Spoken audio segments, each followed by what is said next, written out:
Welcome to back my channel English with Shikha के साथ आप लोगों का बहुत बहुत स्वागत है। तो चलिए चलते हैं आज हम अपनी नेक्स्ट क्लास पे। तो पिछली क्लास में मैंने बताया था कि हम जो टेंस पढ़े हैं उस टेंस को हम लोग जो है 4 डिफरेंट टाइप के जो है सेंटेंसेस में कैसे डिवाइड करते हैं। असर्टिव में, इंट्रोगेटिव में, निगेटिव में, इंट्रोनिगेटिव में कैसे उसको डिवाइड करके लिखते हैं। तो सबसे पहला जो हमारा था वो था हमारा simple present tense. Simple present tense हम लोगों ने बहुत अच्छे तरीके से पढ़ लिया था। Assertive, negative, interrogative and interrogative negative में, ठीक है। तो आज बारी है प्रेजेंट कॉन्टिन्यूअस टेंस की, या और बोल सकते हैं तो क्या बोल सकते हैं, प्रेजेंट इम्परफेक्ट टेंस, ठीक है, या प्रेजेंट कॉन्टिन्यूअस टेंस, जिसका की पहचान का तरीका एक बार मैं रिवाइज करवा देती हूँ आप लोगों को कि जिसकी पहचान का तरीका था रहा है, रही है, रहे हैं, और जिसका स्ट्रक्चर होता था subject plus helping verb is am are plus V4 plus object. मतलब सब्जेक्ट यूज करना है, उसके साथ हम जो इज एम आर जिसके साथ जो यूज होता है वो यूज करना है। फिर उसके बाद हम लोग V4 का यूज करते हैं। V4 मीन्स वर्ब के साथ ING का, मेन वर्ब के साथ हम लोग ING का यूज करते हैं। वो हो जाता है हमारा V4। V1, V2, V3, V4, V5 there are 5 types of verb. Verb के जो है वो 5 प्रकार होते हैं, जिसका हम लोगों ने पढ़ा है कि अगर हम लोग जो है नॉर्मली रूप में लिखते हैं किसी भी चीज़ को तो वो हमारा V वर्ब हो जाता है, मतलब V1 हो जाता है। जैसे कोई भी फॉर एग्जांपल के लिए हम जो है कोई भी वर्ब उठा लेते हैं तो उसका हम लोग जो है मान के चलिए गो है, तो गो जो है वो V1 है। गो का दूसरा रूप जो होता है V2 वेंट हो जाता है। V3 जो है वो गोन हो जाता है। V4 गोइंग हो जाता है एंड V5 हो जाता है गोज, GOES गोज, ठीक है। तो चलिए हम देखते हैं प्रेजेंट कॉन्टिन्यूअस टेंस के 4 डिफरेंसेस सेंटेंसेस को, assertive, negative, interrogative, negative, because this is very important in English language. क्योंकि हमें अगर ये नहीं पता होगा कि हम कहाँ पे नोट यूज करेंगे, कौन सा सेंटेंस हमारा इंट्रोगेटिव सेंटेंस है, तो फिर वो हम पहचान नहीं पाएंगे, टेंस को कवर नहीं कर पाएंगे। तो इसीलिए हम लोग देखते हैं टेंस की नेक्स्ट क्लास में आप लोगों को बताते हैं present continuous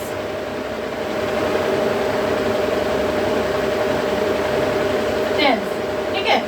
present continuous tense का पहचान का तरीका हमें जो है पूरी तरीके से याद है कि रहा है, रही है, रहे हैं होता है। जिस वाक्य के अंत में लगा रहे वो वाक्य प्रेजेंट कॉन्टिन्यूअस टेंस का होगा।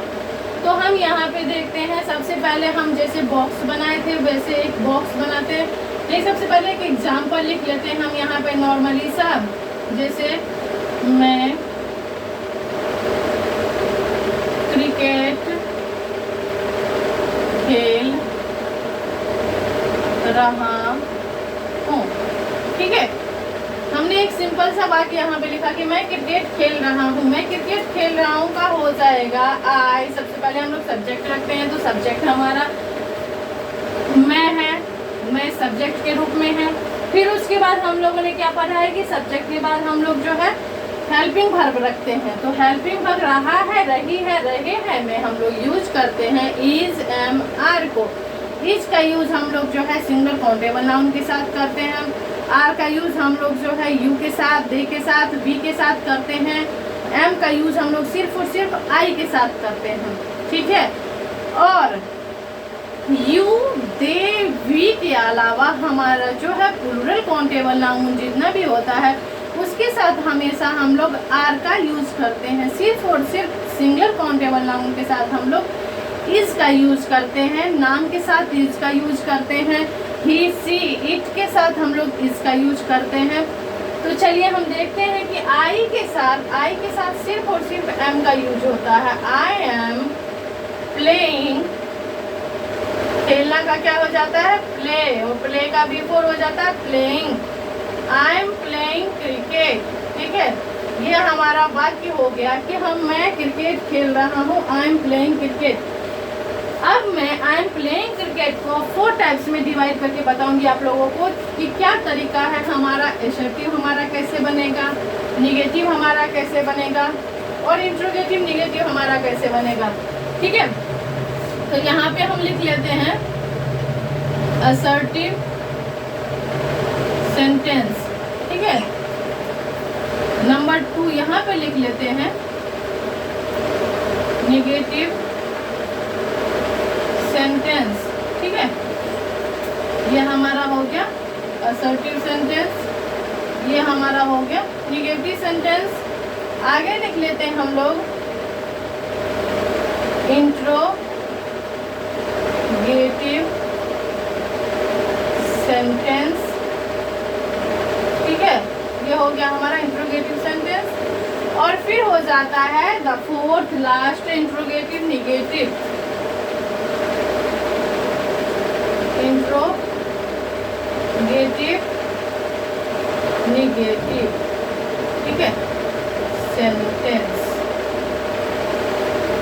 ये हो गया हमारा इंट्रोगेटिव निगेटिव सेंटेंस।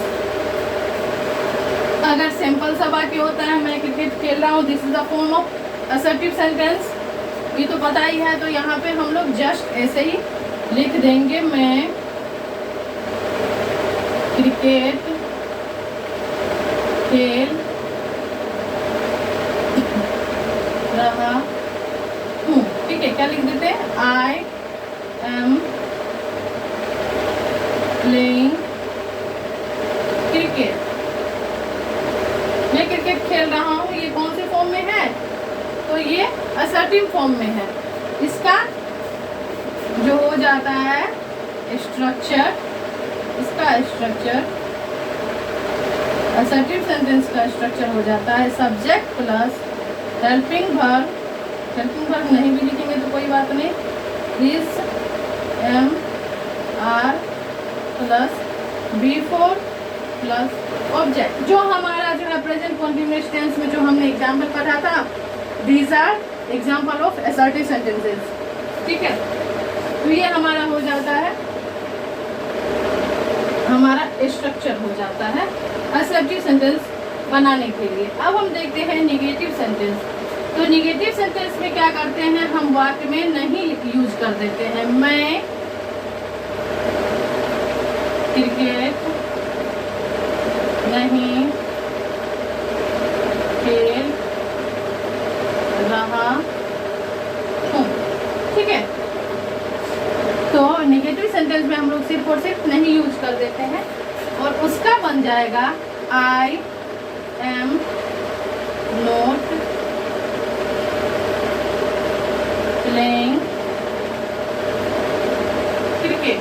ठीक है, इसमें हम लोग क्या कर देते हैं, नहीं के बदले हम लोग नॉट यूज कर देते हैं। मैं क्रिकेट नहीं खेल रहा हूँ, I am not playing cricket. तुम स्कूल नहीं जा रहे हो, you are not going to school. वह विद्यालय नहीं आ रहा है, he is not coming to school. तुम बाजार नहीं जा रहे हो, you are not going to market. ठीक है, तो ऐसे हम लोग जो है सिर्फ और सिर्फ नोट यूज करके निगेटिव सेंटेंस बनाते हैं। अब इसका स्ट्रक्चर देखते हैं। इसका स्ट्रक्चर होता है सब्जेक्ट प्लस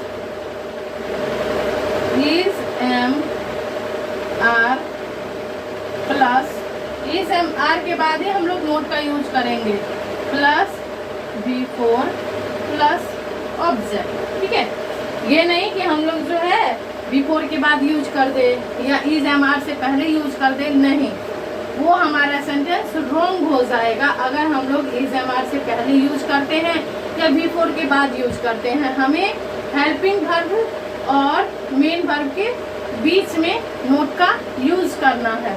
ठीक है, this is proper way of, proper rules of to set negative sentence, to make a negative sentence. ठीक है, in this tense, present continuous tense, this is the rule of use not. ठीक है, आगे देखते हैं हम लोग कि अब आ गया हमारा इंट्रोगेटिव सेंटेंस। इंट्रोगेटिव सेंटेंस में हम लोग क्या करते हैं, इंट्रोगेटिव सेंटेंस हमारा ऐसा होना चाहिए कि लगना चाहिए कि वो क्वेश्चन पूछ रहा हो, कुछ मतलब प्रश्नवाचक लगना चाहिए। क्या मैं क्रिकेट खेल रहा हूँ, क्या इसके आगे क्या यूज करेंगे, तो क्या मैं क्रिकेट खेल रहा हूँ, ठीक है। और इस याद रखिएगा हमेशा इंट्रोगेटिव सेंटेंस में हमें क्वेश्चन मार्क जरूर यूज करना है, ये बहुत ही ज्यादा जरूरी है, बहुत ही ज्यादा आवश्यक है। This is necessary for sentence of interrogative. We use always question mark with the sentence of interrogative, ठीक है। हमें इंट्रोगेटिव सेंटेंस के साथ हमें भी क्वेश्चन मार्क यूज करना चाहिए। अब देखिए यहाँ पे अगर हमने क्या यूज किया है तो इस क्या के लिए हम लोग व्हाट का यूज नहीं करेंगे। व्हाट मीन्स होता है क्या, but we do not use what in the form of क्या in this sentence. We use helping verb in the sentence of what. मतलब यहाँ पे हम लोग हमारा जो हेल्पिंग वर्ब है इज एम आर जो है उसको हम लोग क्या के फॉर्म में यूज करेंगे। तो मैं के साथ हम लोग हमेशा यूज करते हैं एम को, तो क्या करेंगे हम एम को पहले लिखेंगे, उसके बाद हम लोग सब्जेक्ट डालेंगे। Am I playing cricket, am I playing cricket. और इसका जो स्ट्रक्चर होता है वो होता है मेन वर्ब, मतलब कि मेन वर्ब को हमें सबसे पहले लिखना है, जैसे is comma are comma am को हमें पहले लिखना है, फिर उसके बाद हमें सब्जेक्ट को लिखना है, फिर उसके बाद हमको V4 यूज करना है, उसके बाद ऑब्जेक्ट यूज करना है। And this is the most important rule, we use question mark in the last of this sentence. We use question mark in the last of in the ending of interrogative sentences, ठीक है। तो अब हम चलते हैं interrogative negative के sentence पे। Interrogative negative का मतलब हो गया कि उसमें जो है प्रश्नवाचक भी होना चाहिए और नकारात्मक भी होना चाहिए। नेगेटिव मतलब नकारात्मक, इंट्रोगेटिव मतलब प्रश्नवाचक, ठीक है। तो हमारा ऐसा सेंटेंस जिसमें कि प्रश्नवाचक और नकारात्मक दोनों साथ साथ होता हो, उस वाक्य को हम लोग, उस सेंटेंस को हम लोग इंट्रोगेटिव नेगेटिव सेंटेंस बोलते हैं। तो इंट्रोगेटिव नेगेटिव सेंटेंस के लिए हम लोग बनाएंगे कि क्या मैं क्रिकेट नहीं खेल रहा हूँ, क्या मैं क्रिकेट नहीं खेल रहा हूँ, ठीक है।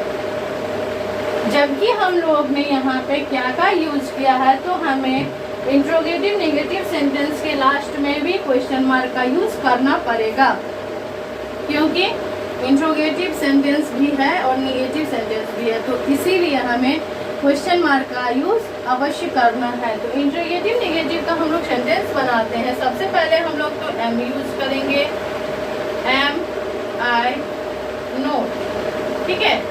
जस्ट सब्जेक्ट के बाद हम लोग नोट का यूज कर देंगे, एम आई नोट प्लेइंग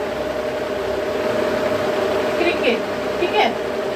हमें क्वेश्चन मार्क यहाँ पे am I not playing cricket, मतलब कि क्या मैं क्रिकेट नहीं खेल रहा हूँ। तो यहाँ पे हम लोग इसका स्ट्रक्चर लिखेंगे, is am are plus subject plus not plus V4 plus object. तो इसका हो गया कि सबसे पहले हम लोग जो हमारा हेल्पिंग वर्ब होता है इज एम आर, उसका यूज करेंगे।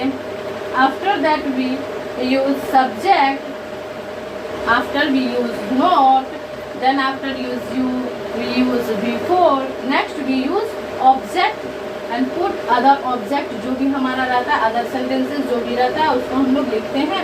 और लास्ट में हम लोग क्वेश्चन मार्क का यूज करते हैं। तो ये हमारा प्रेजेंट कॉन्टिन्यूअस टेंस का असर्टिव, नेगेटिव, इंट्रोगेटिव सेंटेंस के कुछ एग्जाम्पल है, जिसको हम लोग इसका जो स्ट्रक्चर है उसी पे हमको सेट करना है। चाहे हमारा कोई भी सब्जेक्ट, कोई भी सेंटेंस हो, उसको हम लोग इसका स्ट्रक्चर पे ही सेट करना है, और स्ट्रक्चर पे सेट करके हम लोग उसका प्रेजेंट कॉन्टिन्यूअस टेंस का असर्टिव भी यूज कर सकते हैं।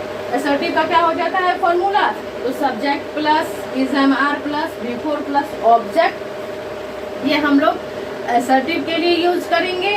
नेगेटिव के लिए हम लोग यूज करेंगे subject plus is am are plus not plus before plus object. Subject plus is am are plus not plus before plus object हम लोग जो है वो नेगेटिव के लिए यूज करेंगे। इंट्रोगेटिव के लिए यूज करेंगे कि हम लोग इज एम आर को सबसे पहले रखेंगे, is am are plus subject plus before plus object. Is am are को हम लोग पहले रखेंगे, फिर सब्जेक्ट रखेंगे, फिर बिफोर लिखेंगे, फिर ऑब्जेक्ट रखेंगे, और फिर लास्ट में हम लोग क्वेश्चन मार्क का यूज करेंगे सेंटेंस के लास्ट में। ये बहुत ही ज़्यादा नेसेसरी है। उसके बाद जो हमारा इंट्रोगेटिव नेगेटिव सेंटेंस होता है, उसमें हम लोग इज एम आर को पहले यूज करते हैं। इज एम आर के बाद हम लोग सब्जेक्ट का यूज करते हैं, सब्जेक्ट के बाद हम लोग नोट का यूज करते हैं, नोट के बाद हम लोग बिफोर यूज करते हैं, फिर उसके बाद लास्ट में जो है ऑब्जेक्ट का यूज कर देते हैं। तो इस तरह से हमारा assertive, negative, interrogative negative sentence जो है वो कंप्लीट हो गया। उम्मीद करती हूँ आप लोगों को कि हमारी ये क्लास की वीडियो जो है वो अच्छी लगी हो। अगर अच्छी लगी हो तो प्लीज़ सपोर्ट कीजिएगा, क्लास देखिएगा और आगे सीखने की कोशिश कीजिएगा। मैं आप लोगों के लिए और अच्छी अच्छी वीडियो लेके आऊँगी। तब तक के लिए जय हिंद, जय भारत। मिलते हैं नेक्स्ट वीडियो में।